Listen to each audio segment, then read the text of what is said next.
하나님은 살아계십니다. 살아계신 주님이 하나님의 은혜의 때를 우리에게 주실 줄을 믿습니다. 아멘. 우리 옆에 계신 분들에게 이렇게 인사할까요? 하나님의 은혜의 때가 바로 지금입니다. 아멘. 아멘. 네.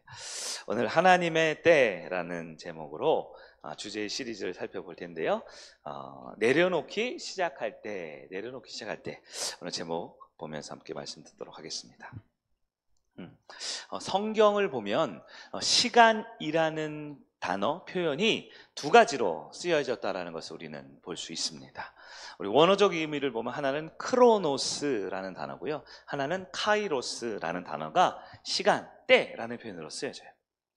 사실 둘 다 시간이지만 그 의미하는 바는 전혀 반대입니다. 크로노스, 카이로스 둘 다 비슷하죠. 네 글자인데다가 하나는 크고 하나는 카고 비슷하잖아요. 끝날 때 스로 끝나요. 헷갈릴 수 있지만 여러분 기억하셔야 될 게, 크로노스는 우리에게 주어진 똑같은 24시간을 말해요. 근데 24시간을 우리가 어떻게 쓰냐면 상대적으로 씁니다. 상대적으로. 어떤 분은 24시간을 쓸 때 주무시는 데 쓰고, 어떤 분은 게임을 하는 데 쓰고, 어떤 분은 운동을 할 수도 있고요. 그래서 이거를 다 내 마음대로 내 뜻대로 내가 계획하고 준비해서 살아가는 시간들, 크로노스라고 하지. 한편 성경에 보면 카이로스라는 독특한 표현이 있어요. 이 카이로스는 상대적이지 않고 절대적인 시간을 말해요. 무엇이 절대적이냐? 바로 하나님이 다스리는 시간, 하나님이 주인된 시간, 하나님이 이끌어가는 시간을 말하는 것입니다. 그래서 누구나 24시간을 살아가지만 모두가 하나님의 때를 살아가는 것은 아닙니다. 누구나 24시간이라는 크로노스가 주어지지만 모두가 카이로스, 즉 하나님의 주관하고 하나님이 섭리하고 하나님이 이끌어가는 그 은혜의 때를 살아내지를 못한다라는 거예요. 그럼 성도가 누굽니까? 성도, 그리스도인은 하나님의 시간, 하나님의 때, 하나님이 다스리고 주관하는 것을 어떻게 하냐? 받아들이는 거예요. 받아들이는 거. 하나님의 때구나. 우리 오늘 찬양도 불렀죠. 날이 저물어 갈 때, 빈들에서 걸을 때, 좀 뭔가 조금 이렇게 좀 초라하고 좀 힘이 빠지고 내 힘으로 안 될 때, 빈손으로 걸을 때, 그때죠. 근데 그때가 무슨 때라고요? 하나님이 일하기 시작할 때, 즉 하나님을 온전히 신뢰하고 하나님께 내 모든 마음의 중심을 내어드릴 때 하나님의 역사하는 시간대, 이런 찬양이 있잖아요. 오늘 말씀은 야곱의 이야기입니다. 우리가 창세기를 지난주 15편으로 끝내면서 4명의 족장을 끝냈죠. 아브람과 이삭과 야곱과 요셉. 근데 요셉이 지난주에 39장, 40장, 41장, 2장 이렇게 봐왔는데요. 요셉 이야기를 끝나면 사실 끝나야 되는데 오래 살면서 성경에 계속 나오는 사람이 있어요. 바로 야곱입니다. 야곱은 실제로 창세기 25장에 나오거든요. 근데 어디까지 나오냐? 끝까지 나와요. 끝까지. 돌아갈 때까지 시간이 꽤 긴 시간에 성경에 나옵니다. 실제로 야곱의 아버지였던 이삭은 제일 오래 살았거든요. 180세를 살았는데 성경에 몇 번 안 나와요. 반면 야곱은 많이 나옵니다. 왜 많이 나올까요? 중요한 인물이어서 그랬죠. 네. 근데 왜 많이 나오냐면 나 같아서 많이 나오는 거예요. 나 같아서. 네. 우리네 인생이 야곱과 같은 인생이기 때문입니다. 오늘 본문은 어떻게 보면 본문을 조금 초월해서 창세기 후반부 전체적으로 몇 가지를 살펴보면서 볼 텐데요.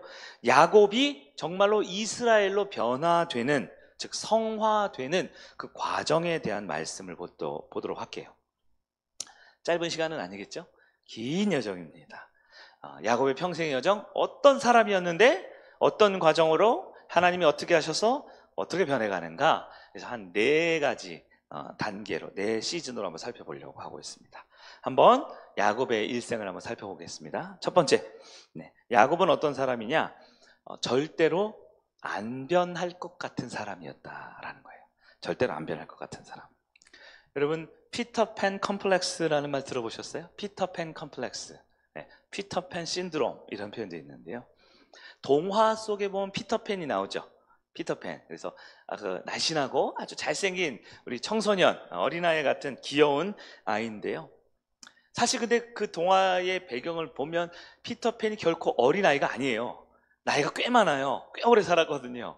근데 피터팬 신드롬, 피터팬 컴플렉스 무엇이냐? 늘 어린아이 갖고 싶은 거예요. 늘 그냥 청소년 갖고 싶은 거예요.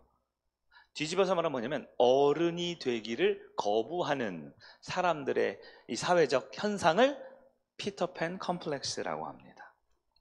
실제로 나는 그런 거죠. 난 내가 하고 싶은 대로 할 거야. 난 이거 싫은데? 나 이거 좋은데?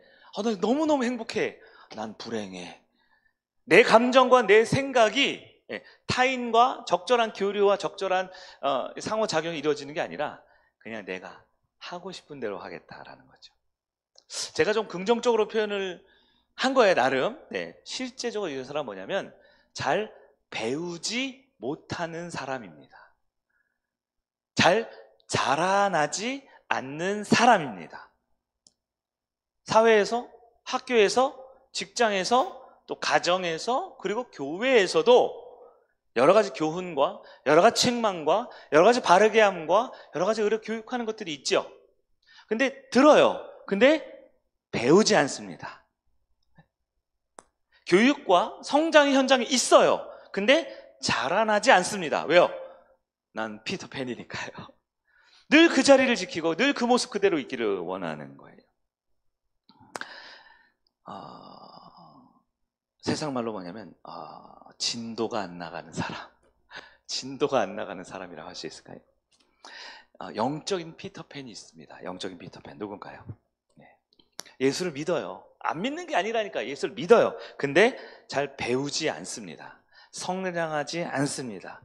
10년 전이나 지금이나 똑같아요. 그대로예요. 그대로. 오늘 본문 속 야곱이 바로 그런 사람이에요. 저도 말했지만 창세기 25장에 처음 등장을 합니다. 근데 창세기 끝까지, 거의 50장 끝까지, 그 창세기 전체 절반에 계속 등장을 하는데 그 모습을 보면 어떤 줄 아세요? 똑같아요. 처음이나 거의 끝이나 똑같아요. 뭐예요? 잘하지 않습니다. 느려 터졌어요. 배우지 않습니다. 네. 야곱의 인생을 보면요, 이 사람이 진짜 믿음의 사람이 맞는가? 라는 생각이 들 때가 있어요. 이 사람이 정말 하나님의 약속을 받은 게 맞는가? 여러분, 아브라함과 이삭과 야곱 그리고 요셉으로 이어지죠. 하나님의 꿈이, 하나님의 땅과 자손에 대한 꿈이. 요셉까지 이어지려면 야곱이 그걸 잘 바통 터치를 해줘야 되잖아요. 근데 야곱을 보면요, 거룩한 모습이 거의 없어요. 야곱을 보면요, 늘 남을 속입니다. 늘 자기 중심에 잔머리 쓰고 자기 욕구가 중요해요. 근데 또 바보예요. 왜요? 늘 속임을 당합니다. 아버지를 속이고 형이 속이고 가족을 속였지만 가서 삼촌 라반에게 속임을 당해요. 예쁜 부인, 날씬한 부인, 멋진 부인을 얻고 싶어서 라헬을 얻고자 했지만 결국 어떻게 돼요? 두 번째 부인, 세 번째 부인, 네 번째 부인을 얻어서 휘둘려요. 자식이 12명입니다. 내 아들 요셉 편애합니다. 편애해요. 편애해가지고 내 아들을 끝까지 지켜주고 싶어 채색옷을 입혀놨더면 어떻게 해요? 나머지 형들 10명이 아버지를 집단으로 속이죠. 죽이려고 했다가 팔아넘기고 죽었다고 얘기해요. 그래서 여러분, 창세기 끝까지 요셉 만나기 전까지 야곱은 평생 내 아들 죽었다라고 속았어요. 누구한테 속아요? 자기 자식들한테 속아 살아요. 여러분, 그렇게 멋진 인생 같지는 않죠. 남을 속이고 빼앗고 뒷다리 잡는 인생이었는데요, 뒷다리 잡혀서 사는 거예요. 속이려고 했지만 속임 당해서 살았어요. 남의 거 빼앗고 하려고 했지만 나중에 다 잃어버립니다. 12명의 아들들 보십시오. 어때요? 괜찮은 아들이 있어요? 보면 하여튼 많이 낳는 게 다 좋은 건 아닌 것 같아요. 첫 번째 르우벤은 알다시피 자신의 어머니죠. 빌하와 동침을 하게 되는 일이 벌어집니다. 레위와 시므온은 아시죠? 자기 디나, 자기 여동생 때문에 어떻게 돼요? 한 민족을 집단 학살을 해버려요. 유다는요, 뒤에 창세기 36에 잠깐 나오죠? 자기 며느리 다말과 결혼을 해야 됩니다. 아이를 가졌어요. 자기 며느리에게 아이를 베게 했습니다. 그 위에 나머지는요, 말할 것도 없어요. 다 망나니 콩가루 집안이 됩니다. 그렇게 야곱이 오래 살면서 60년이 지났어요. 경험하시죠? 후반부에 가면 60년이 지났어요. 그럼 여러분 나이가 한 60년 정도 살면, 혹은 원래 야곱의 나이가 있었으니까 한 100살 가까이 살았거든요. 한 60년 정도 살면, 예수님 믿고 예배 드리고 교회 오고 60년 정도 살면 엄청나게 변화되고 성숙하고 은혜롭고 말하면 막 성령 충만하고 그러겠죠. 정직하시네 여러분. 아무도 대답을 안 하시네. 네, 아닙니다. 제가 우리 어르신들 폄하 발언을 하는 게 아니고요, 안 변하는 사람들이 있어요. 성숙하지 않은 사람들이 있어요. 30대나 40대나 50대나 60대나 70대나 80대나 야곱을 보니까요, 100살이 넘어가도 똑같아요. 똑같아요. 그래서 사람은 안 변한다 이런 말도 있는 것 같기도 해요. 창세기 42장 보면요, 42장 꽤 뒤죠. 10명의 아들들이 야곱에게 찾아옵니다. 그리고 말하죠. 아버지, 곡식이 없어. 우리 다 굶어 죽게 생겼어요. 그래서 저 이집트에 가면 총리라는 사람이 곡식을 준대요. 우리 가야 됩니다. 가야 됩니다. 두 번째 또 가야 됩니다. 그럴 때 애굽의 총리였던 그 요아무개가, 아시죠 누군지? 막내 동생 데려오라 그러잖아요. 맞죠? 베냐민 데려갈게 그랬더니 야곱이 뭐라 그래요? 42장 36절입니다. 읽진 않을게. 이렇게 말해요. 너희가 내 아들 요셉을 죽였는데 이제 베냐민마저 뺏어가려고 그러느냐? 그래서 뭐라는 줄 아세요? 내 아들은 너희와 같이 갈 수 없다, 이렇게 말해요. 여기서 내 아들은 누구죠? 베냐민. 너희들은 누구예요? 10명의 아들들이잖아요. 자식 편애하고 지 밖에 모르는 인생은 나이가 100살이 넘어가도 지 밖에 모르는 거예요. 예? 그 막내 아들 12번째에서 베냐민 한 명 편애하기 위해 10명의 자기 자식들의 가슴에 대못을 받고 있는 거예요. 내 아들은 너네들이랑 같이 갈 수 없어. 그 말을 듣는 아들들은 어떻게 할까요? 데리고 가서 곡식 가져와야 되는데, 저 아버지라고 있는 사람은 우리를 아들 취급도 안 하고, 뭐 내 아들은 우리랑 못 간다고? 여러분, 자식만 부모 속썩이는 게 아니고 부모도 똑같은 사람들이 있다라는 거예요. 왜 그럴까요? 왜 그럴까요? 네, 야곱은 잘 배우지 못하는 사람이어서 그래요. 성장하지 못합니다. 하나님은 야복강에서 만났어요. 32장, 35장에서 베델의 축복을 받았어요. 근데도요, 그놈의 성품은, 그놈의 인격은 자라지를 않네요. 변화되질 않네요. 똑같아요. 지금 누구 얘기하는 줄 아세요? 네, 저의 이야기고 우리의 이야기입니다. 우리의 모습이에요. 나이가 든다고 해서, 예배를 많이 드린다고 해서 우리의 신앙과 우리의 인격과 우리의 성품과 예수님을 닮아가고 성령님의 능력이 나타나는 게 아닌 사람들이 있더라고요. 그리고 여러분, 이 자리에 있는 2부 예배 드리는 귀한 분들이 많이 계시지만 대부분의 그리스도인들은 거의 대부분 다 야곱이에요. 아닌 척하고 거룩한 척하지만 교회당에 와서, 예배당에 와서 목사님, 장로님, 권사님 한번 만날 때 한 5분, 10분은 거룩한 척 하지만 금방 춥다, 덥다, 배고프다, 배부르다, 힘들다, 죽겠다, 내 감정, 내 욕구, 내 생각이 이 필터링이 되지 않고 이 성숙이라는, 성화라는 과정 없이 그냥 자기 욕구대로 살아가는 게 우리의 모습 아닙니까? 1년에 예배가 몇 번 있냐면 주일 예배가 52번 있어요. 우리 작년 2024년은 53주까지 있었는데 특별하게 1년에 예배가 52번 있습니다. 52번의 예배, 귀하죠. 오늘도 예배 중이잖아요. 1시간의 설교가 있고요, 찬송과 기도가 있고요, 공동체 모임이 있어요. 우리 교회 예배가 길죠? 1시간 반입니다. 1년에 52주 안 빠지고 예배들이 몇 번인가요? 50번이 넘죠. 시간으로 따지면 한 70 몇 시간 정도 되는 거예요. 근데 주일 예배 한 번만 드리기만 하는 게 아니에요. 어떤 분은 난 오후 예배도 드려요. 그러면 100시간이 됩니다. 100번의 예배가 돼요. 난 목장 예배도 드리는 150번이요. 난 금 예배 드려요. 200번이요. 난 수요일에도 오는데 250번이요. 난 매일 묵상하는데요. 난 성경 읽는데요. 우리가 얼마나 많은 예배의 시간이 있습니까? 하나님 만나겠다는 시간, 성경을 듣고 기도를 하고 주님께 예배 드리는 시간. 근데 그 시간에 비례해서 나는 성장하고 있습니까? 아니면 딱 봐도 목사님이 설교하는 줄 알았더니 내 설교하시는구나, 우리들 얘기구나 라고 느껴지십니까? 네, 저를 보면 정말 그런 것 같아요. 제가 이 말씀을 준비를 사실 한 2달 전에 해놨거든요. 그리고 말씀을 이번 주 정리하고 제가 은혜를 많이 받았는데요. 제가 일부 예배 설교하면서 내가 이렇게 말씀을 준비해놓고 내가 이렇게 안 하고 있네라는 게 느껴지더라고요. 누가 야곱이에요? 내가 야곱입니다. 그거를 인정하는 게 성도의 시작이에요. 내가 야곱입니다. 그러면 야곱인 나에 대해서 하나님은 어떻게 하실까요? 두 번째, 끝까지 포기하지 않으시는 하나님입니다. 야곱은 정말 지독한 사람이에요. 지독한 인간입니다. 안 변해요. 안 들어요.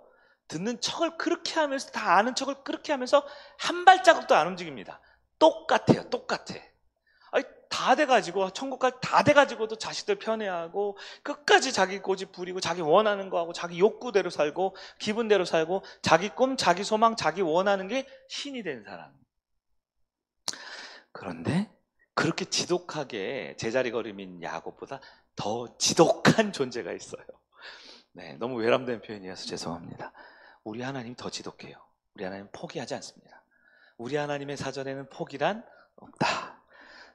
하나님은 잘 배우지 않고 성장하지 않고 제자리 걸음만 하고 있는 야곱들을 위해서 어떻게 하시냐? 하나님의 방법을 씁니다. 그것을 성경은 고난과 징계라고 표현합니다. 야곱 입장에서의 느낌이겠죠. 고난받고 징계받는 거예요. 고난은 행복하지 않아요. 징계는 기쁘지 않아요. 근데 하나님 어떻게 해요? 너 바르게 살아야 돼. 너 내 아들답게 살아야 돼. 내가 너를 위해 꿈을 주었고 너의 인생을 내가 섭리로 다스리는데 그 길을 가야 돼. 내 손잡고 나와 동행해야 돼. 라고 할 때 뿌리치고 피터팬처럼 그냥 천방지축 자기 기분 감정대로 살려는 야곱을 향해 하나님 무엇을 주시냐? 고난과 징계를 줘요. 왜 줄까요? 우리 히브리서를 12장 볼까요? 6절에 이렇게 되어 있어요. 주께서 그 사랑하시는 자를 징계하시고 그가 받아들이시는 아들마다 채찍질 하십니다. 사랑하는 아들에게 뭘 줘요? 징계와 채찍질을. 8절 볼까요? 징계는 다 받는 것이거늘 너에게 없으면 사생자여 친아들이 아니니라. 아들이니까 징계를 한다는 거예요. 사랑하니까 책망을 한다는 겁니다. 11절 볼까요? 같이 봅니다. 시작. 무릇 징계가 당시에는 즐거워 보이지 않고 슬퍼 보이나 후에는 그로 말미암아 연단을 받은 자들은 의와 평강의 열매를 맺느니라. 아멘. 여러분, 징계는 하나님의 사랑의 표현입니다.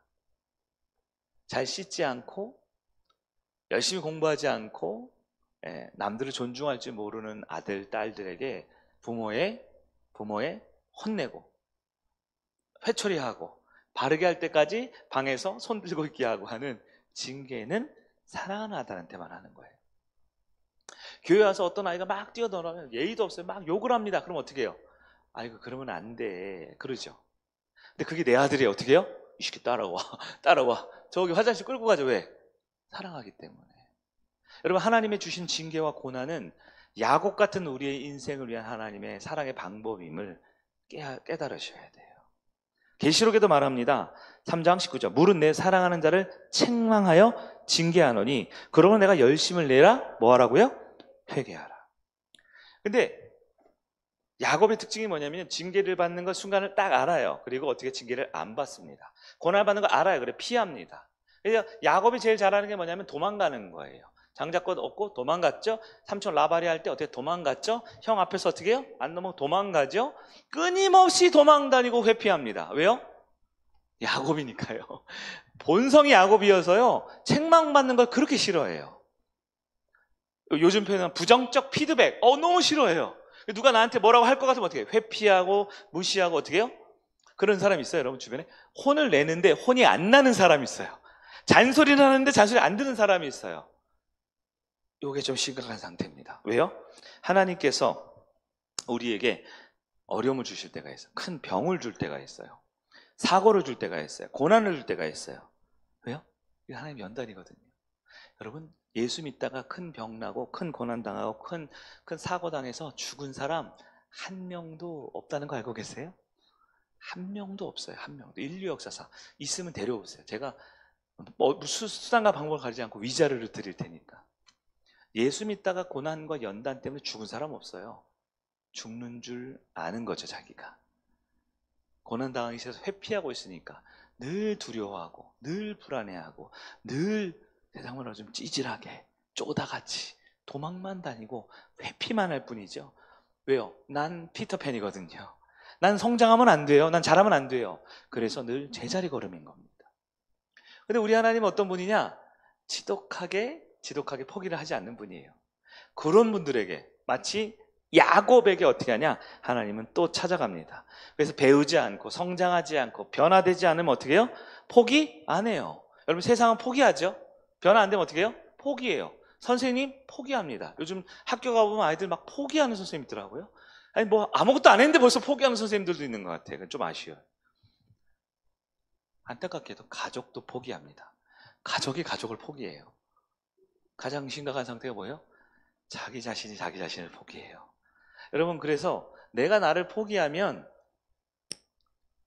가족도 교회도 붙들어주기 어려운 경우가 많아요. 왜냐하면 답은 하나예요. 저는 하나님이 아니기 때문에. 교회는 하나님이 아니기 때문에. 자기 자신을 포기하면 안 돼요. 성공과 뭐가 있다 그랬어요? 성공과 뭐예요? 실패가 아니라 성공과? 이것도 모르시는구나. 우리 지난주 설교했는데 지난 설교가 이거죠. 사람들은 성공과 실패가 있다고 말해요. 성공과 실패가 아니죠. 과정이 있죠. 또 다시 할 수 있습니다. 과정이 있죠. 하나님께서 고난과 징계로 강하게 훈련하실 때가 있어요. 근데 그럴 때 배우지 않고 성장하지 않고 끝까지 야곱처럼 고집 부리면 어떻게 할까요? 그러면요, 오늘 말씀의 가장 어려운 부분, 가장 마이너스 부분이에요, 여러분. 네, 좀 힘드시면 잘 들으셔야 돼요. 하나님이 연단시키시고 고난을 주시고 훈련시키시고 징계를 하시는데도 끝까지 고집 부리고 성장 안 하고 안 변하면 어떻게 돼요? 하나님이 최후의 수단을 쓰세요. 그게 뭐냐? 사랑하는 사람들을 잃게 만듭니다. 저를 그런 눈으로 보지 마세요. 제가 그런 건 아니니까요. 그러나 여러분 두려워하셔야 됩니다. 하나님은 꼭 그러십니다. 꼭 그러셔요. 끝까지 변화되지 않고 끝까지 자라나지 않고 끝까지 야곱처럼 야곱 컴플렉스, 피터팬 신드롬에 빠져 있으면 소중한 사람을 하나씩 잃어버리게 만드셔요. 왜냐하면 이건 하나님의 속성을 이해해야 됩니다. 하나님은 전지전능한 분이십니다. 하나님은 우리에게 가지고 있는 작은 고난이나 고통 눈 하나 깜짝 안 하고 하시는 분이에요.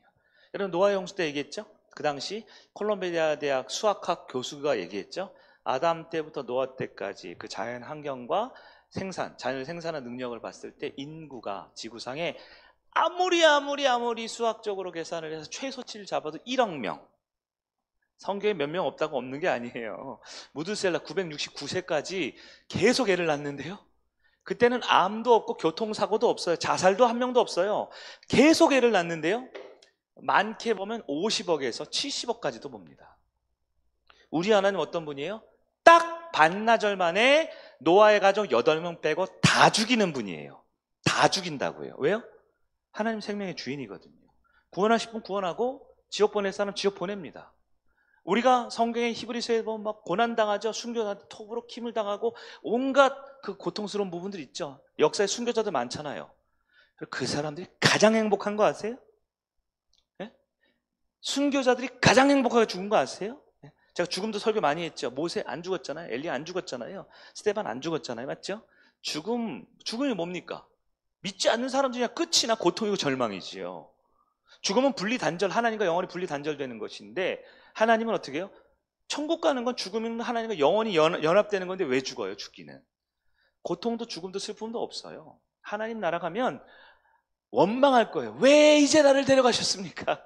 저 고난과 고통, 징계, 투성이 왜 저 땅에 나를 이렇게 65년이나 나를 살려두셔가지고 그냥 한 20살 때 데려가시지. 그럴걸요? 여러분 진심입니다. 진심입니다. 우리 하나님은 시간과 공간과 인간의 생사화복과 죽음과 영원, 하나님한테는 아무것도 아니에요. 그분 주인이니까요. 자, 무슨 얘기를 하고 싶냐면 하나님이 데려가면 영원한 행복 가운데 사는 겁니다. 죽음은 우리가 생각하는 끝이 아니에요. 다시 와서 하나님께서 고난과 징계를 할 때 내가 끝까지 하나님 앞에 버틴 게 무슨 일이냐? 사랑하는 사람을 잃게 합니다. 잃게 해요. 한번 저를 따라해 보세요. 너무 사랑하면 잃어버린다. 2명이 안 하고 있어요. 여러분 이거 꼭 기억해야 돼요. 여러분이 평생에 좌우명 삼으셔도 좋아요. 너무 사랑하면 잃어버립니다. 왜요? 하나님을 중심에 둘 수 있어야 돼요. 하나님을 제일 사랑할 수 있어야 돼요. 사랑이라는 건 남녀 간의 사랑이 아니고요, 자식 사랑하는 게 사랑이 아니고요, 돈 사랑하는 게 아니고요, 우리 젊은 사람 피자 사랑하는 게 아니고요, 내 마음의 중심이에요. 근원이에요. 요즘 말로 근본이죠. 하나님을 근본에 둘 줄 모르면 하나님이 어떻게 해요? 계속 연단하다가 잃어버리게 만들어요. 여러분, 야곱 볼까요? 야곱이 가장 사랑했던 아내 누구죠? 라헬이죠. 제일 먼저 죽어요. 제일 먼저 죽어요. 얘 둘째 낳다 죽어요. 둘째 낳다 죽어요. 야곱이 제일 사랑했던 아들 누구죠? 요셉이죠. 17살 때 죽었어요, 야곱에게는. 130세가 돼가지고 천당 가기 바로 직전까지도 야곱은 자기 아들 죽은 줄 알았다고요. 맞죠? 세 번째, 그 다음 사랑하는 아들 누구예요? 베냐민이죠. 그러니까 그 아들 데리고 간다니까 나 죽겠다고 난리 부리는 거예요. 불쌍한 인생 아닙니까? 자기가 소중한 걸 하나 둘씩 잃어야만 그제야. 자, 하나님의 진도를 못 따라가면 특별 과외를 받습니다. 네. 진짜 누구를 사랑해야 되고 누구를 중심에 두어야 되는지를 배우시게 할 때까지 돼요. 그래서 아직 여러분 많이 젊고 건강하고 뭐 잃을 게 많이 없어가지고 별로 걱정이 안 되시죠? 그러나 여러분, 하나님을 사랑하는 법을 배우고 하나님을 첫 번째로 두는 법을 배우면 여러분이 사랑하는 사람들 있죠? 하나님이 여러분의 동역자로 세워주세요. 여러분을 우뚝 세워주는 위대한 아름다운 가정, 아름다운 교회, 아름다운 평생의 파트너로 만들어 주신다라는 거예요. 그럼 진도 못 따라가면요, 하나님이 가르쳐 주는데 안 배우고, 하나님이 말씀해 주시는데 안 듣고, 하나님이 연단시키시는데 거부하고 도망다니고 회피하고 끝까지 야곱처럼 살면요, 그럼 주변에 남는 사람이 없어요. 야곱 마지막 고백 보세요. 그래, 내 아들 데려가. 죽으면 죽어야지 뭐. 죽겠대요. 아무도 남는 사람 없는 겁니다. 여러분, 적용해 봅시다. 나는 성장하고 있어요, 제자리 걸음이에요. 옆 사람 쳐다보지 마시고요, 저한테 따져들지 마시고요. 목사님 얼마나 훌륭했어요. 저도 야곱이시기 때문에 저도 말씀 가운데 서야죠. 10년 전, 20년 전, 아니면 짧게 갈까요? 지난달보다 나는 한 발짝 내딛었습니까? 제자리 걸음입니까? 내 믿음은 하나님을 향해서 주신 말씀을 받아들이고 수용하고 적용하고 살아가는 내 삶은 제자리 걸음이라면 여러분, 지독하게 변하지 않는 야곱 같은 인생이 바로 나예요. 오늘 본문에 있는 모든 얘기가 다 내 얘기예요. 그래, 우리 하나님 끝까지 포기하지 않고 책망과 징계와 심지어는 사랑하는 사람을 데려가서라도 하나님은 우리를 바꾸시기로 원한다는 거예요. 세 번째, 무서운 말씀이고 또 은혜로운 말씀입니다. 뭐냐? 결국은 어떻게 하셔요? 배우게 하시는 게 우리 하나님입니다. 사람은 포기합니다. 사람은 포기합니다. 근데 하나님은 안 포기해요. 그래서 결국은 배우게 하셔서요, 결국은 변화를 시키셔요. 흉년 10명의 아들이 와서 베냐민 안 데리고 우린 다 굶어 죽습니다 라고 말할 때 드디어 야곱이 하나님의 때를 배웁니다. 그리고 뭐라 그래요? 내려놓는 거예요. 그게 여러분 오늘 본문 43장 14절입니다. 같이 한번 읽어볼까요? 43장 14절 시작. 전능하신 하나님께서 그 사람 앞에서 너에게 은혜를 베푸사 그 사람으로 너희 다른 형제와 베냐민을 돌려보내게 하시기를 원하노라. 내가 자식을 잃게 되면 이르리로다. 여기 또 뭐 짚고 넘어갈 건 있어요. 너희 다른 형제들과 베냐민을. 베냐민은 베냐민이고 나머지는 그냥 니네 형제들이야. 자기 아들이 아닌가 봐요. 사람은 진짜 끝까지 속을 썩여요. 그러나 이 가운데 변화의 모습이 드러납니다. 빨간색으로 돼 있어요. 첫 번째 주어가 바뀌었어요. 주어가 뭐예요? 하나님으로 바뀌었습니다. 원래 야곱은 누구 말하는 사람인 줄 아세요? 야, 나 장자권 얻고 싶어. 나 예쁜 부인 얻고 싶어. 내 아들 중요해. 내 아들 데려가면 안 돼. 너희들 뭐야? 내 아들. 모든 인생의 주어는 나예요. 나. 그럼 내가 내 인생의 주어죠? 아니요.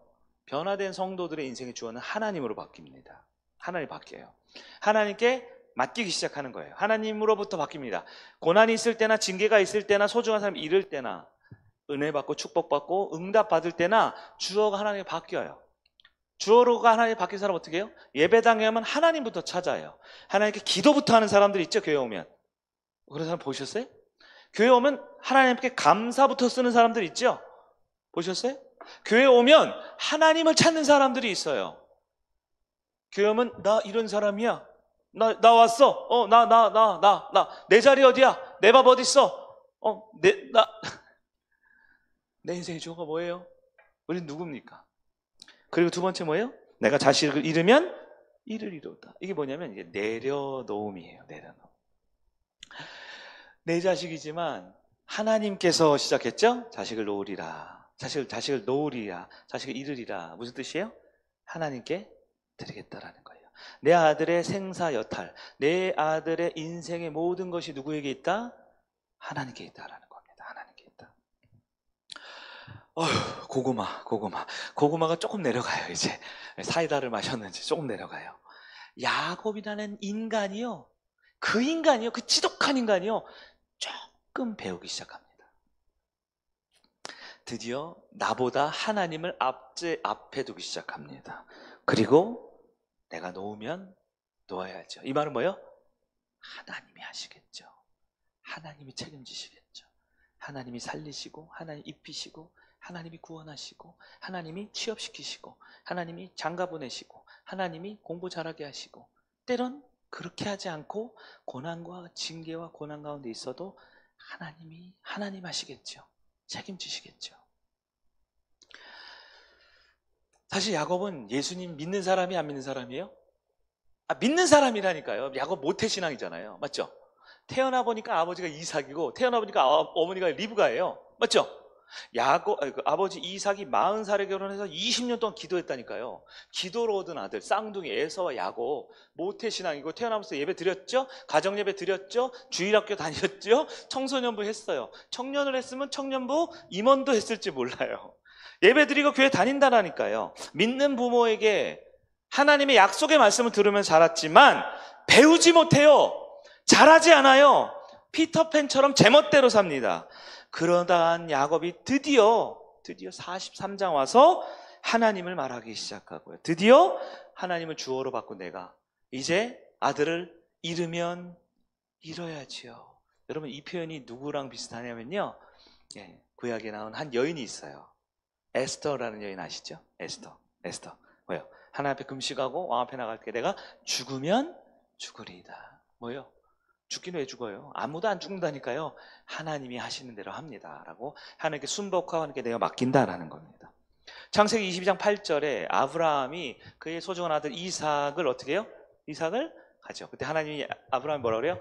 내 아들, 내 사랑하는 독자 이삭. 이삭 누구 아들이에요? 하나님의 아들인데 하나님이 지금 약간 냉소적으로 비꼬는 거예요. 네 아들, 네 소중한 네 아들 독자 이삭 뭐예요? 정신 차려 하고 네 아들 아니잖아. 내가 준 너의 생명이고 하나님의 꿈의 약속의 아들인데 아브라함은 그 마음에 찔림을 얻었겠죠? 왜? 내 아들이잖아요. 내 인생이잖아요. 내 미래잖아요. 내 꿈이잖아요. 내가 애지중지 키우고 내가 채색고 입히고 내가 소중히 여기는 내 아들이잖아요. 그때 아브라함이 변화된 게 언제예요?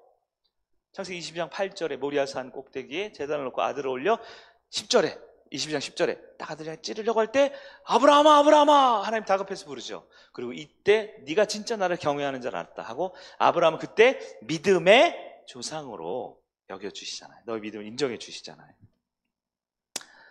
에스더도 그래요. 죽으면 죽으리다. 아브라함도요. 하나님이 데려가시면 데려가는 거죠. 그 변화의 시작. 야곱이 뭐예요? 내가 아들을 잃으면 잃으리이다. 뭐예요? 야곱의 인생은 늘 잡는 인생이에요. 형아 뒷다리 잡고요, 라반의 재산 얻고요, 예쁜 부인 잡으려고 하고요, 수많은 아들 중에 요셉 잡으려고 하고요, 잡으려고 하는 인생인데 오늘 본문에서 드디어 어떻게 해요? 내려놓기 시작했다라는 거예요. 내려놓기 시작했다라는 거예요. 하나님 입장에서 우리를 변화시키고 성장시킬 때 우리에게 연단을 주시고 징계를 하시고 소중한 것을 가져가셔요. 근데 내 입장에서 내가 변화됐다는 걸 아는 순간이 뭐냐? 내려놓기 시작할 때입니다. 그때가 카이로스의 시작이에요. 하나님이 일하는 시간입니다.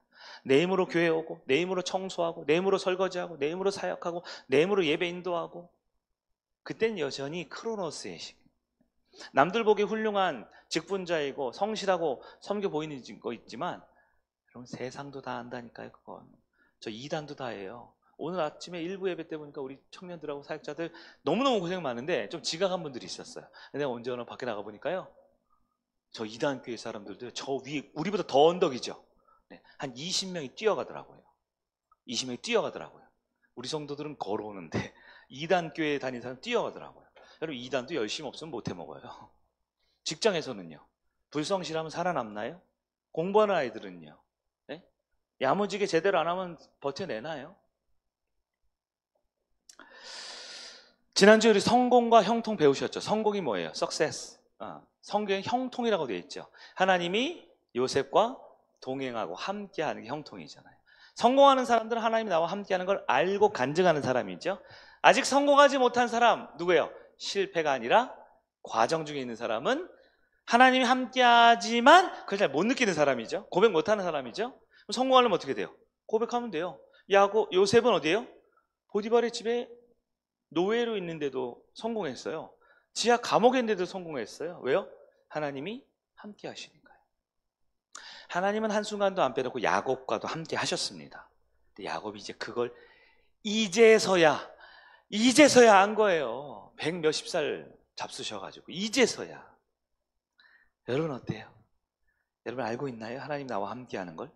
하나님 날 포기하지 않은 걸 알고 있습니까? 내가 언제나 어디서나 나와 함께 하고 있는 하나님을 느끼고 있습니까? 내려놓기 시작하는 거예요. 창세기 47장 8절에서 10절 보면요, 이제 야곱이 이제 드디어 130살쯤 됐을 때 거의 그 후반이에요. 이제 내려놓기 시작한 야곱이 변화가 됐겠죠. 그래서 이스라엘로, 그 뒤부터 이제 이스라엘이라고 불러요. 바로왕 앞에 나옵니다. 여러분 야곱이 원래 겁이 많아요, 적어요? 네, 겁쟁이입니다. 야곱은 겁쟁이에요.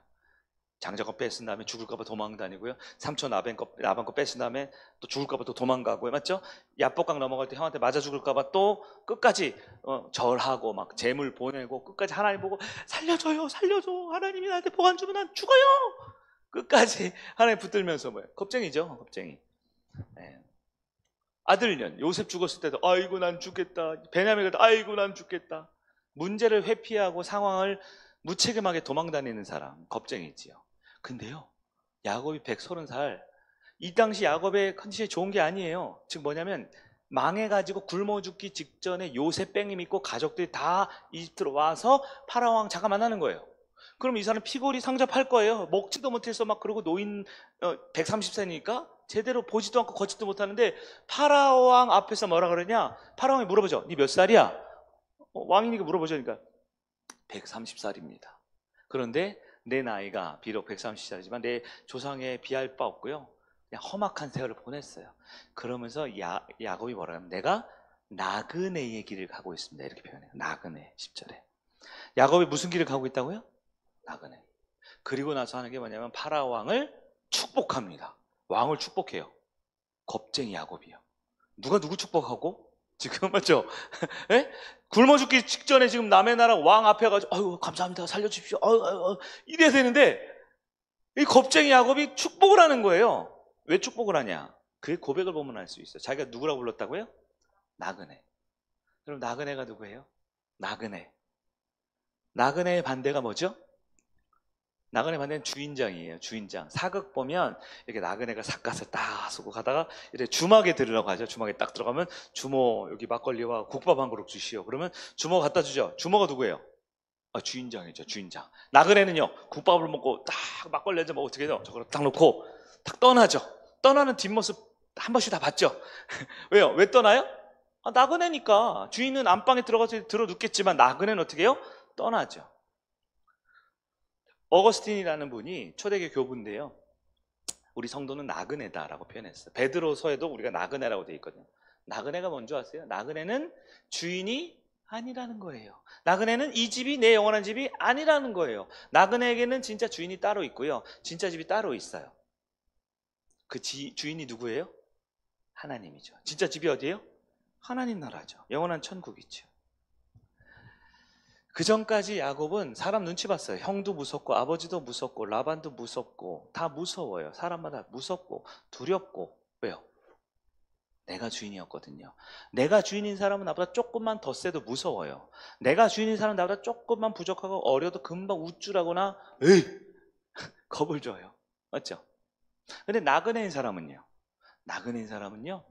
앞에 왕이 있든 어린아이가 있든 상관이 없어요. 왜요? 나그네의 주인은 하나님이니까. 나그네의 집은 하나님 나라니까. 나그네 앞에 있는 건 뭐예요? 그냥 뭐예요? 왕이든 뭐든 뭐예요? 겁쟁이 야곱이 드디어 자기가 누군지 알았어요. 나는 누구예요?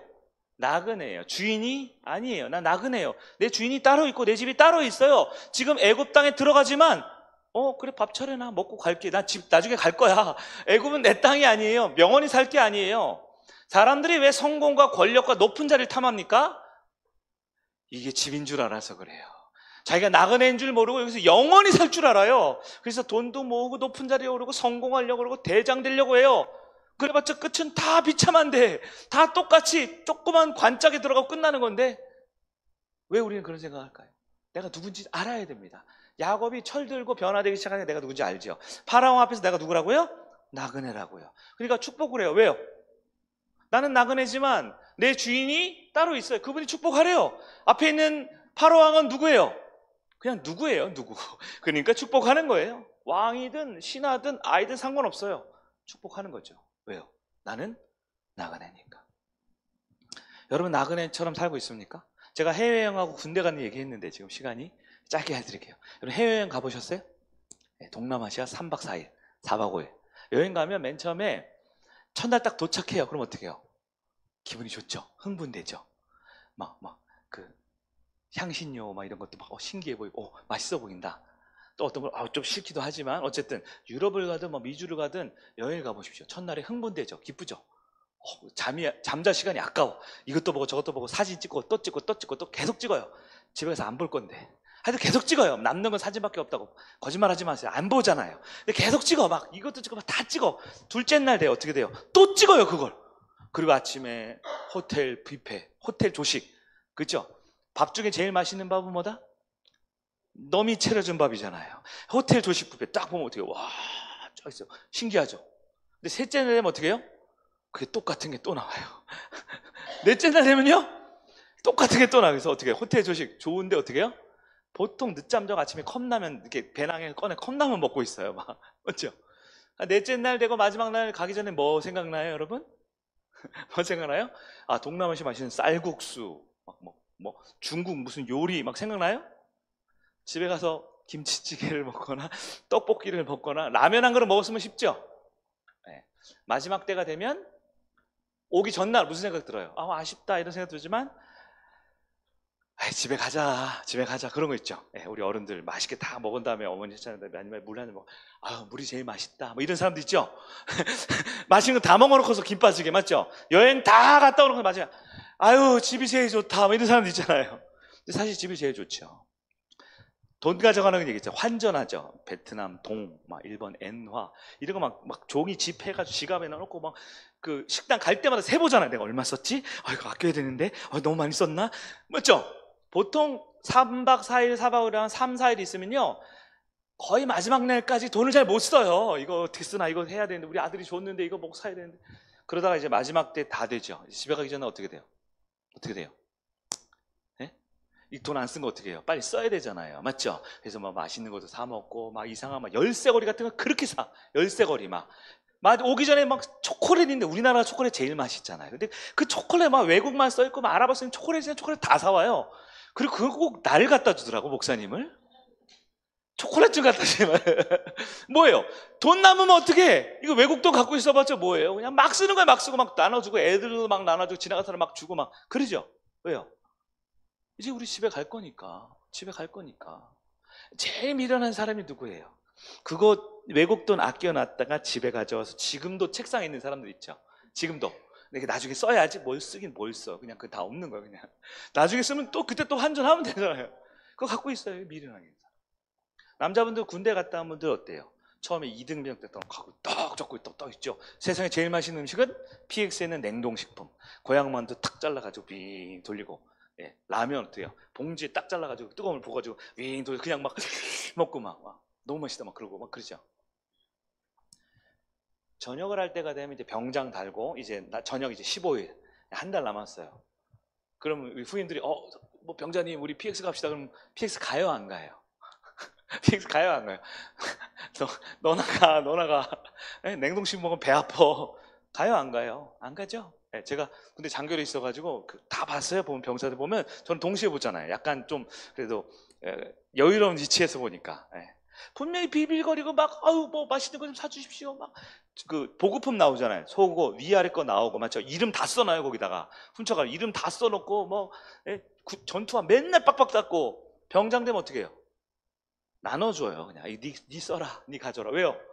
밖에 나가면 얼마나 좋은 게 많아요. 이제 집에 가야죠. 엄마랑 친구랑 맛있는 거 먹어야죠.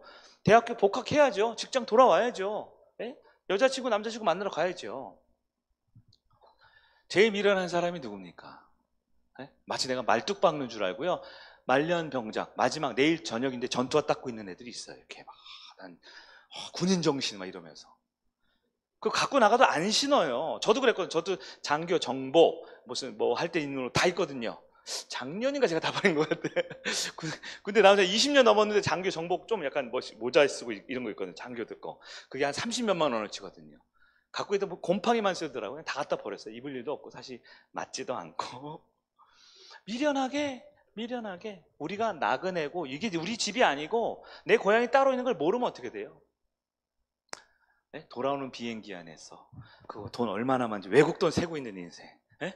이제 말년 병장 이제 전역하는데 마지막 날까지 전투화 닦고 소고 개고 막 이거 내 거야. 이거 누가 내 거 훔쳐갔어. 막 내 이름 써놨는데 막 이런 사람들이 있으면 답답한 인생이죠. 왜요? 하나님의 때를 몰라서 그런 겁니다.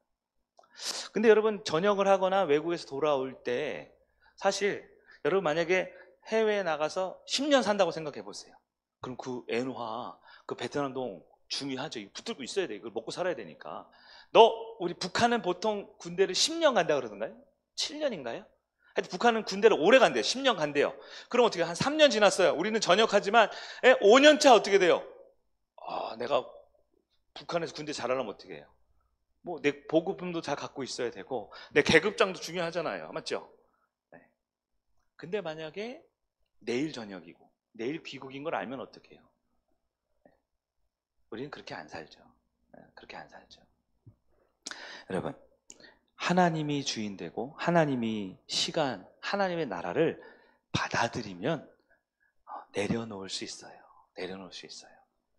내 소중한 물질, 내가 그렇게 꿈꾸던 미래와 꿈, 내가 그렇게 원하던 내 소중한 가족들 너무 귀하죠. 그러나 하나님을 인정하지 않고 하나님께 드리지 못하면 하나둘씩 하나님이 고난과 징계 가운데 내려놓게 하셔요. 그리고 내가 나그네인 것을 인정할 때까지 우리를 고난의 길로 인도하셔요. 마지막 네 번째죠. 하나님의 때를 사는 사람입니다. 결국 야곱은 하나님이 자신에게 맡긴 일을 하게 된다라는 게 결론이에요. 오늘 아까 우리 조성은 성도님께서 본문을 읽었는데 그게 오늘 본문이 딱 여기에요. 야곱이 이제 변화됐죠? 변화되고 있어요. 피터팬이 아니에요. 이제 성숙한 사람으로 되고 있습니다. 창세기 42장부터 47장 그리고 오늘 보면 48장까지 오니까 이제 야곱이 어때요? 하나님을 주어로 바꾸기 시작하고요. 내가 나그네인 걸 깨닫기 시작하고요. 이제 하나님이 말씀하신 걸 순종합니다. 야곱이 마지막에 해야 될 게 있어요. 뭐냐면 이제 축복하는 거예요. 맞죠? 장자의 축복 해가지고 다음 세대에 하나님의 꿈과 하나님의 비전을 넘겨줘야 되잖아요. 마지막 죽기 전에. 그래서 야곱이 축복을 하는데 누구에게 축복을 하냐면 요셉에게 축복해요. 왜냐하면 육신의 장자가 요셉으로 이어지기 때문에 그렇습니다. 요셉은 혼자니까 요셉의 두 아들이 있어요. 첫째는 므낫세, 둘째는 에브라임입니다. 누가 첫째예요? 므낫세. 둘째는 에브라임 있습니다. 그러면 보통 누구에게 장자권이 있고 누구에게 축복하죠?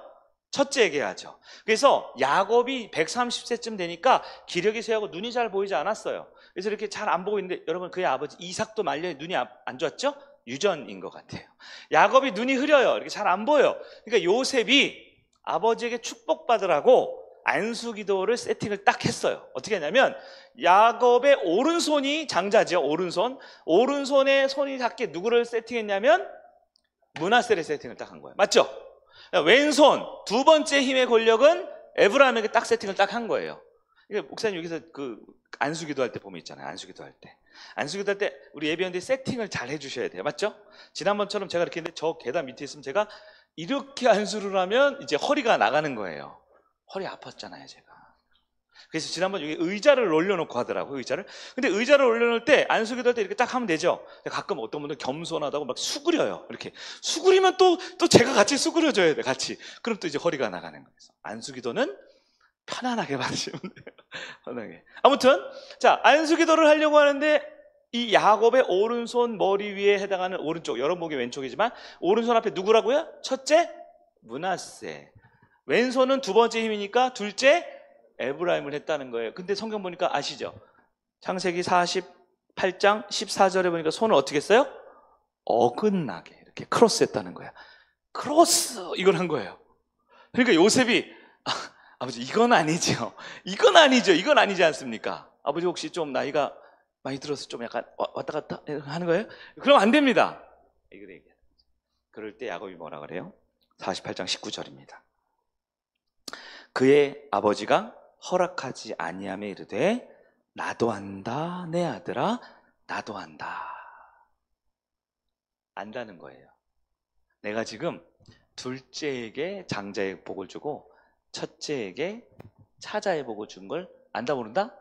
안다는 거예요. 안 되는 줄 알면서 왜 그러는 거예요? 아는데 왜 그러는 걸까요? 여러분 이런 걸 아는 거예요? 모르는 거예요? 안다고 생각하면서 반대로 하면 모르는 거죠. 그래 야곱은 진짜 알았어요. 뭘 알았어요?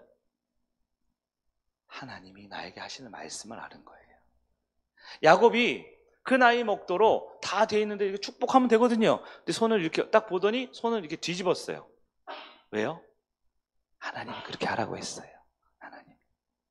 나이가 그렇게 들고 평생 자기가 원하는 거, 자기가 꿈꾸는 거, 자기 계획대로 살았던 야곱이 마지막 순간에 아들 요셉이 이건 아닌데요 하는데도 여러분 야곱이 껍벅 죽는 아들이 한 명 있어요. 아시죠? 누구예요? 요셉이죠. 요셉 말 들으면 하늘에 별도 따다줄 게 야곱이에요. 워낙 편애를 많이 해서 채색을 입히고 아들 죽을 때 나도 죽겠다고 막 그랬었잖아요. 근데 그 아들이 자기의 가장 소중한 자녀들한테 축복해달라고 이렇게 딱 자리 세팅해놨는데 어떻게 해요? 나도 안다 아들아. 알아. 나도 알아. 근데 이렇게 해야 돼. 왜요? 하나님이 그렇게 하라고 했거든요. 야곱에게. 야곱은 지금 그 겁쟁이 야곱, 그 편애하는 야곱, 그 자식 말이라면 그냥 막 벌벌 떠는 야곱이 요셉에게 나도 알아. 근데 너보다 더 소중한 분이 있어. 너보다 나에게 더 영향을 주는 분이 있어. 난 그분 말 들어야 돼. 그분이 크로스 해가지고 축복하래. 라고 하는 게 오늘 본문이다라는 거예요. 야곱은 결국 하나님의 때를 살고 있는 겁니다. 여러분, 야곱이 나이가 130세가 넘어갔어요. 야곱은 그 긴 시간을 크로노스, 자기가 주인 되고 자기 욕구, 자기 원하는 거, 자기가 편애하고 싶고 자기가 소중히 여기고 자기가 이루고 싶은 꿈 원해 살았고 그것이 하나님 뜻에 맞지 않게 어떻게 해요? 고난과 연단과 책망 그래도 안 통하니까 어떻게 해요? 소중한 것들을 하나 둘씩 다 빼앗겨버리고 그러자 드디어 어떻게 해요? 내가 이러면 이러려야지 내려놓기 시작합니다. 그래서 내가 누군지 이제 알죠? 내가 누구예요? 나그네인 걸 알기 시작해요. 그리고 어떻게 마지막 순간 나도 안다 하더라. 아들 네 말 내가 너무 중요하게 생각을 알지? 네가 1번인 거 알지? 근데 이건 아니야. 안 돼. 하나님이 요렇게 하래 라고 하고 있다라는 거예요. 하나님의 때를 결국 살아가기 시작했다라는 거예요. 지독한 야곱보다 더 센 분이 있지요? 말씀을 정리하겠습니다. 여러분 결코 늦지 않았습니다. 하나님께서는 야곱도 그렇고 나도 그렇고 결국은 변화시키신다 성경이 약속하고 있어요. 포기하지 않고 꾸준히 끝까지 징계를 통해서 연단을 통해서 소중한 것들을 하나둘씩 내려놓게 하면서 우리를 배우게 하셔요. 근데 야곱이 몇 살에 배웠다고요? 130세. 좀 아쉽죠, 그죠? 어떤 분은 한 60세, 70세 때부터 변화되고 배우기 시작하는 분들도 있지 않을까 싶어요. 어떤 분은 20, 30대 때 하나님의 말씀을 듣고 변하는 사람 생기지 않을까 싶어요. 그런 사람이 성경에 있어요? 있죠. 야곱의 아들 요셉입니다. 요셉이 누구예요? 요셉은 야곱이에요. 야곱 같은 사람이에요. 자기밖에 모르는 사람이죠. 근데 하나님께서 요셉에게 작정해놓고 특별 과외를 집중해서 시켰어요. 형들한테 죽일 뻔하고 노예로 팔려가고 감옥에 갇히고 배신당하고, 그 야곱이 몇 년 동안 집중 과외를 받았죠? 13년 동안 받았어요. 그래서 요셉이요 30살 때, 몇 살 때? 30살 때 이 땅에서 이룰 수 있는 가장 높은 부귀영화와 축복과 권세를 받습니다. 네. 그리고 110세 하나님 품에 안길 때까지 그렇게 일을 하죠. 하나님은 분명히 우리보다 인내심이 많고 포기하지 않기 때문에 우리 바꿔놓으실 겁니다. 근데 문제는 언제 우리가 그 하나님의 때를 받아들이냐 이거죠. 언제 내려놓기 시작하시겠습니까, 여러분? 하나님 앞에 언제 내가 주인이 아니라 나그네의 힘을 인정하기 시작하실 거예요? 언제? 주님 말씀하시면 내가 생각하고 내가 원하고 내가 상식적으로 경험하고 이거지만 언제 겸손히 손을 엇갈려 주님 말씀대로 순종하시겠습니까? 늦지 않았고요. 바로 지금부터 하면 될 것 같아요. 바로 지금부터. 그때가 하나님의 때의 시작이다라는 겁니다. 하나님의 때를 신뢰하고 하나님의 때를 살아가는 저와 여러분 되길 주님의 이름으로 축원합니다. 우리 자리에서 일어나셔서 우리 아까 불렀던 찬양이죠. 이 찬양 한 절만 우리 부르고 함께 좀 기도했으면 좋겠습니다.